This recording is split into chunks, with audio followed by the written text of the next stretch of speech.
કેનેડાના work permit અથવા visa કરાવી આપવાની વિશ્વાસ આપી અને ઓનલાઈન જે ફરિયાદી છે એમની સાથે સંપર્ક કરી એમની પાસેથી 7 લાખ રૂપિયા પડાવીને છેતરપિંડી કરનાર જે મુખ્ય આરોપી અમિત સોની છે એમને સાયબર ક્રાઇમ સુરત શહેર પોલીસે મોહાલી પંજાબ ખાતેથી ઝડપી પાડ્યું છે. એમાં જે આરોપી છે એમનું નામ અમિત સોની છે અને સેન્ટિવ ગ્રુપ ઓફ કન્સલ્ટન્ટ્સ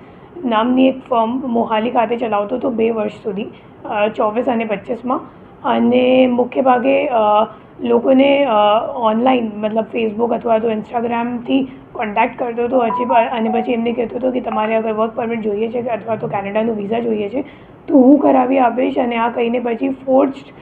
વર્ક પરમિટો મોકલતો હતો અને વિઝા ક્યારેક આપ્યું નથી. અને આ બાબતની છેતરપિંડીની ફરિયાદ સુરત શહેર સાયબર સેલ ખાતે નોંધવામાં આવી હતી, જેની અત્યારે ડિટેક્શન કરવામાં આવ્યું છે. અને આ સિવાય જે આરોપી છે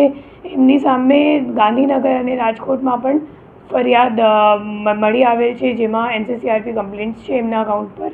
અને ટોટલ આપણું જે કેસ છે એમાં 7 લાખનું એમને છેતરપિંડી કરી છે.